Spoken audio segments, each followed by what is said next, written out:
আসসালামু আলাইকুম, আমি মিলন। আজও আপনাদের সামনে নিয়ে আসলাম নতুন একটা স্টোরি, যে ইবলিশের স্ত্রী কিয়া শয়তান একদিনে কতগুলো বাচ্চা জন্ম দেয় আর তার জগৎ বা কোথায়। শয়তানের স্ত্রী তুর্তুবাকে আল্লাহ পাক কিভাবে সৃষ্টি করেছিলেন এবং তাদের বিয়েও বা কিভাবে হয়েছিল। প্রিয় দর্শক, শয়তানের সন্তান কিভাবে জন্ম হয় এবং একদিনে কতগুলো সন্তান জন্মগ্রহণ করতে পারে। এছাড়াও আমরা জানবো যে শয়তানের 5 সন্তানকে কোন কোন দায়িত্বে নিযুক্ত করে রেখেছেন, আর জানবো শয়তান কোথায় কিভাবে বসবাস করে, আর মানুষের ছাড়াও শয়তানের মানে সন্তানের সংখ্যা কত। তো প্রিয় দর্শক, মহান আল্লাহ তাআলা কোরআন শরীফে বলেছেন, তোমরা আমাকে ছেড়ে শয়তান ও তার বংশধরকে কেন অনুগত করবে, যে তোমাদের প্রকাশ্য শত্রু।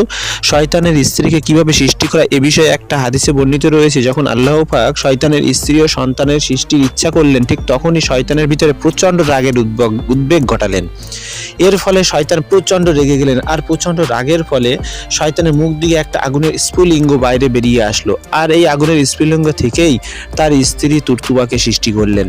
প্রিয় দর্শক, মানব জাতির থেকেও কয়েক গুণ দ্রুত সম্পন্ন বংশবিস্তার করে চলেছে শয়তানরা।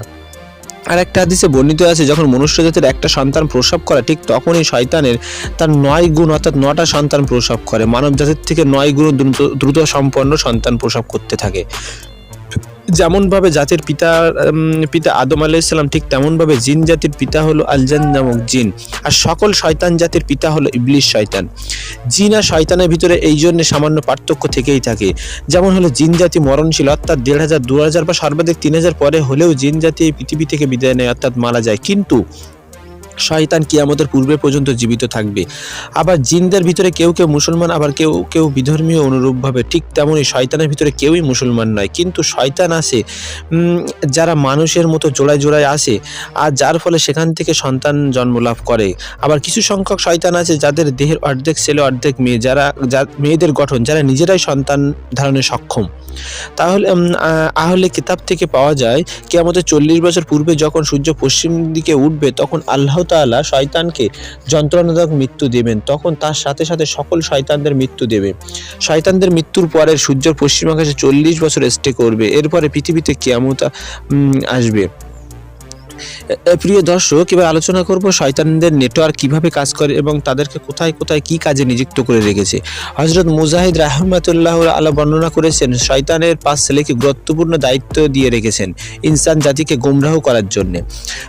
শয়তানের প্রথম বড় ছেলের নাম হলো দামুর, যার দায়িত্ব হলো প্রতিটি বাজারে ইবলিশের ঝান্ডা উন্মোচন করা। পুরো পৃথিবীতে যত ভালো উন্নত বাজার আছে সেখানে নারীদের আসক্ত করার মতো ড্রেস পরিধান করায় এবং পুরুষদেরও ও নারীদের প্রতি আসক্ত করানো। শয়তানের দ্বিতীয় বড় ছেলের নাম হলো সিবর, যার কাজ হলো মানুষের ভিতরে ফিতনা ফ্যাসাদ সৃষ্টি করানো এবং বড় ধরনের বিপদের ভিতরে ফেলে দেওয়া। ধরুন আলেমদের ভিতরে ফিতনা ছড়ানো।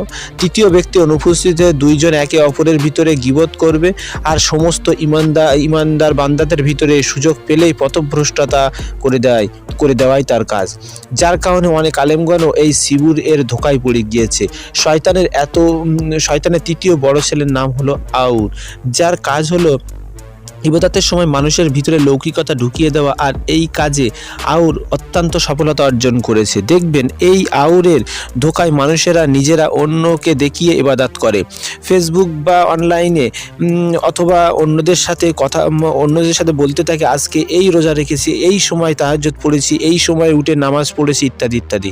শয়তানের চতুর্থ ছেলের নাম হলো মেসুদ, যার কাজ হলো একে অপরের প্রতি হিংসা জড়িয়ে দেওয়া। তারপর যখন ঝামেলা হয় তখন দুইজনের ভিতরে প্রচণ্ড রাগান্বিত করিয়ে দেয়, ফলে ঝামেলা মারামারি সৃষ্টি হয়। যখন ঝামেলার ভিতরে তৃতীয় কোনো ব্যক্তি এসে সমাধান করার চেষ্টা করে থাকে, তখন মেসুদ তাদের ভিতরে দ্বন্দ্ব বাঁধিয়ে দেয় আর সমাধানের রাস্তা বন্ধ করে দেয়। সাধারণত মানুষের ভিতরে যখন হিংসা, রাগ, বিদ্বেষ হয়, এই মেসুদ শয়তানের প্ররোচনাই হয়ে থাকে। শয়তানের পঞ্চম ছেলের নাম হলো দামিস, বিশেষত মানুষের ভিতর থেকে বরকত উঠিয়ে দেওয়া এই শয়তান দামিসের মেন কাজ। ধরুন খাওয়ার সময় দোয়া পড়ার কথা ভুলে যাওয়া, ঘুমানোর সময় দোয়া পড়ার কথা ভুলে যাওয়া, এমনকি ঘরে প্রবেশ করে সালাম দেওয়ার কথা ভুলে যাওয়া বা বাথরুমে প্রবেশ করার সময় দোয়া পড়ার কথা ভুলে যাওয়া, মেন হচ্ছে এই দামিস শয়তানের এই কাজ। এছাড়া শয়তান দামিসের কাজ হলো মানুষ জাতির খারাপ কিছু করার পরে যাতে ইস্তেগফার বা ক্ষমা চাইতে না পারে তার কাজ করিয়ে দেওয়া। এছাড়া শয়তান অনেক ছেলেদেরকে ছোট ছোট দলে বিভক্ত করে পুরো পৃথিবীতে মানুষদের যেভাবে শয়তানের কাজে নিয়োজিত করিয়ে রাখা যায় এবং আল্লাহর ভয় মন থেকে তুলে দেওয়া যায় সেই কাজেই সবসময় নিযুক্ত থাকে। তো প্রিয় দর্শক, জানেন কি এই পৃথিবীতে শয়তানের কোন কাজ করিয়ে সবথেকে বেশি খুশি হয়? আর তা জানলে আপনি অবাক হয়ে যাবেন। আর সেটা হলো স্বামী আর স্ত্রীর ভিতরে বিচ্ছেদ ঘটানো। হ্যাঁ প্রিয় দর্শক, কারণ শুধু দুটো জীবন নয়, এই বিচ্ছেদের ফলে দুটো জীবনের পাশাপাশি তাদের সন্তান, পরে তাদের পরিবার, এমনকি তাদের মধ্যে সততার যে আত্মা থাকে সেটাও শেষ হয়ে যায়। যার কারণে আল্লাহ পাক বলেছেন, বৈধতা থাকলেও বিশ্বের ভিতরে সবথেকে জঘন্যতম বৈধতা হলো তালাক দেওয়া। জন্মের পর থেকে এক শয়তানের কাজ হলো সমগ্র শয়তানদের মানুষদের ধোকায় লাগিয়ে রাখার জন্যে তদারকি করা। নাম হলো হামজাদ, যার নাম হলো হামজাদ। তবে যে ব্যক্তি প্রতিদিন ইস্তেগফার, সূরা নাস, সূরা ফালাক এবং দিনে অন্তত 2 বার আয়াতুল কুরসি পাঠ করবে, তার উপরে এই শয়তান হামজাদ কোনো প্রকার কাজ করতে পারবে না। শয়তান যখন আল্লাহর দরবার থেকে বিতাড়িত হয় তখন আল্লাহর কাছে আবেদন করে, আমার ঘরের ব্যবস্থা করে দিন, কারণ আমি এখান থেকে বিতাড়িত হয়ে কোথায় গিয়ে বসবাস করব। আল্লাহ পাক বললেন যে সমগ্র ঘরের ভিতরের টয়লেট বা বাথরুম হবে তোমার ঘর। তখন শয়তান বলতে থাকে যে আমার বৈঠকখানার একটা ব্যবস্থা করে দিন। তখন আল্লাহ পাক বলেন, তোমার বৈঠকখানা হবে সমস্ত রাস্তাঘাট এবং বাজার। আর তোমার খাবার, অর্থাৎ শয়তানের খাবার হবে ওই সমস্ত খাবার যারা খাবার পূর্বে আল্লাহর নাম না পড়ে দোয়া না পড়ে খাবারটা খাবে।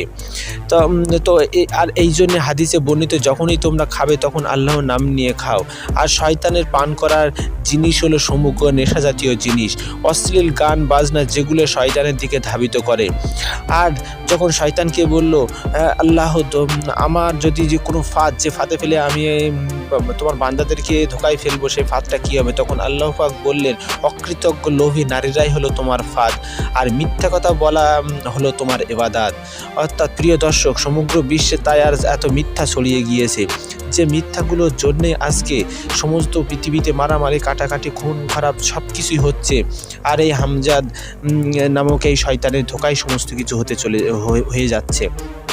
তো প্রিয় দর্শক, আসুন রাসূল সাল্লাল্লাহু আলাইহি সাল্লামের তরিকা মেনে নিজেদের জীবনটাকে শক্তভাবে এবং সঠিকভাবে এগিয়ে নিয়ে যেতে পারি আমরা।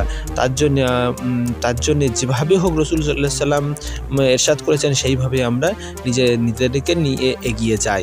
ধন্যবাদ আমাদের এই ছোট্ট একটা স্টোরির শেষ পর্যন্ত থাকার জন্য।